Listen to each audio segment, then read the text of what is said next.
Everyone, good evening. তোমরা সবাই কেমন আছো? আশা করি অনেক অনেক অনেক ভালো আছো। আমিও কিন্তু অনেক ভালো আছি। তো আজকে কিন্তু ছিল রথযাত্রা। তো তোমাদের সবাইকে শুভ রথযাত্রা। তোমাদের সবার রথটা কেমন কাটলো অবশ্যই কমেন্ট করে জানিও। কারা কারা রথের মেলায় গিয়েছো আর পাঁপড় ভাজা জিলিপি খেয়েছো সেটাও কিন্তু কমেন্ট করে জানিও। তো তোমরা কিন্তু পুরো ভিডিওটা দেখো, স্কিপ না করে। কিন্তু আমরা চলে গিয়েছিলাম বেশ কটা ছবি তুলবো, ওই জন্য তাই জন্য একটা সুন্দর নিলিবিলি একটা রাস্তা দেখে চলে গিয়েছিলাম। তো রাস্তাটা দেখো এত সুন্দর, চারিদিকে সবুজ গাছপালা, আর আজকের ওয়েদারটা এত সুন্দর ছিল। আমার তো ভীষণ ভালো লাগে এরকম নিলিবিলি শান্ত পরিবেশ, আমার ভীষণই পছন্দের। তো যাই হোক, এখানেই চলে গিয়েছিলাম। এখানে বেশ কয়েক কিছু ছবিও তুলে নিয়েছি, ভিডিও অনেক কিছুই করেছি। তোমরা যারা যারা আমার ফেসবুক আর ইউটিউবে আছো তারা কিন্তু আমার ফেসবুক আর ইউটিউব থেকে আমার এই ছবি আর ভিডিওগুলো একটু দেখে এসো গিয়ে। তারপরে ওখান থেকে দেখো আমরা কিন্তু চলে গিয়েছিলাম বাজার, কলকাতায়, ওর জন্য কিছু জামা আর গেঞ্জি কিনবো বলে। তো যাই হোক, ওখান থেকে বেরিয়ে তারপরে আমরা ওখান থেকে কিন্তু দেখো চলে গিয়েছিলাম হইচই রেস্টুরেন্টে। এটা কিন্তু আছে চাঁদপাড়াতে, নতুন ওপেন হয়েছে।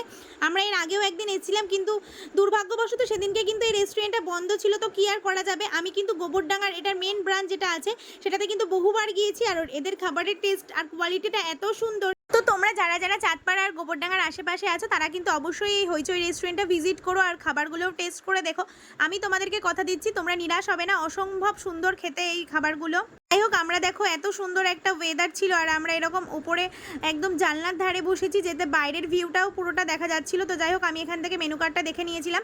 তো তারপর এখান থেকে অর্ডার দিয়ে দিয়েছিলাম, আর এখান থেকে দেখো ওপর থেকে দেখছিলাম কিন্তু রথ যাচ্ছিল।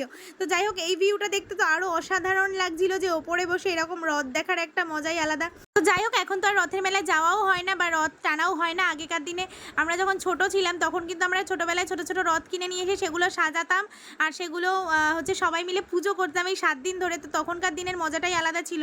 তো যাই হোক, তাই দেখছিলাম যে অনেক লোক যাচ্ছিল আর অনেক মজা করছিল। তো যাই হোক, তারপরে আমাদের দেখো খাবারও সার্ভ করে দিয়েছিল, দিয়ে দিয়েছিল চিকেন ললিপপ আর দিয়েছিল চিকেন ফিঙ্গার, আর ও তো খাওয়া শুরুও করে দিয়েছে। আর প্লেটগুলো দেখে তোমরা নিশ্চয়ই বুঝতেই পারছো যে খাবারগুলো কতটা টেস্টি হয়েছিল।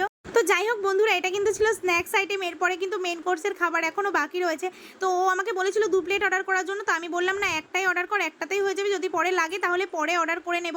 তো যাই হোক, এই দেখো চলে এসেছে চিলি চিকেন, আর এদিকে চলে এসেছে ফ্রাইড রাইস। আমরা অর্ডার করেছিলাম একটা কম্বো ছিল, যেটা এগ রাইস ছিল আর 4 পিসের একটা চিলি চিকেনের একটা কম্বো ছিল। তো সেটাই আমরা অর্ডার করেছিলাম। তো এই দেখো আমিও কিন্তু নিয়ে নিয়েছিলাম ফ্রাইড রাইস আর চিলি চিকেন।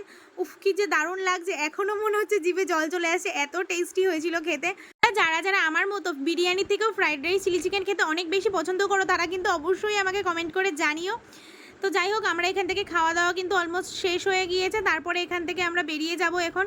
পরে আমরা কিন্তু এখানে খাওয়া দাওয়া শেষ করে বসে বসে প্ল্যানও করে নিয়েছি যে আমরা নেক্সট উইকে আবার এখানে যাব, যেহেতু আমাদের একটু অনুষ্ঠান আছে, ওই জন্য আমরা এখানে আসবো আবার নেক্সট উইকে। তো দেখো, তোমাদের অ্যাম্বিয়েন্সটা একটু শেয়ার করে দিচ্ছি তোমাদের সাথে। এত সুন্দর ছিল, আমার তো ভীষণ পছন্দ হয়েছে, এমনিতেই অলমোস্ট ফেভারিট একটা রেস্টুরেন্ট।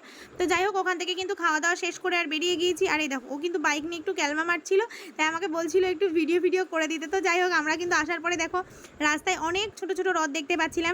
তো আমরা কিন্তু বনগাঁতে এসে চলে এসেছিলাম একটা ব্যাগের দোকানে। ওর যেহেতু ওর কদিন পরে জন্মদিন, ওকে আমি বলেছিলাম যে তুই কী নিবি জন্মদিনের জন্য। তো আমাকে বলেছিল ওর একটা ব্যাগ পছন্দ হয়েছে, তাই আমি বললাম ঠিক আছে, ওটা আমি তোকে কিনে দেবো। তো যাই হোক, ওই ব্যাগটা ওর পছন্দ হয়নি ওখান থেকে, অন্য একদিন অন্য একটা দোকান থেকে আমি ওকে কিনে দেবো। তারপর কিন্তু চলে এসেছিলাম একটা মিষ্টির দোকানে, যেহেতু রথ সেই জন্য কি জিলিপি না খেলে হয় বলো, জিলিপি আর পাঁপড় ভাজা তো মাস্ট লাগবেই। তো তারপর কিন্তু এখান থেকে আমরা জিলিপি নিয়ে চলে এসেছিলাম বাড়ির দিকে। আর ছোট ছোট রথ রাস্তায় কিন্তু অনেক দেখতে পাচ্ছিলাম। এটা একটা বড় রথ, আমাদের চিন্তারমার বাড়ির রথ। তো যাই হোক, আমার ভিডিওটা তোমাদের কেমন লাগলো অবশ্যই একটা কমেন্ট করে জানিও, আর ভালো লাগলে অবশ্যই একটা লাইক আর শেয়ার করে দিও।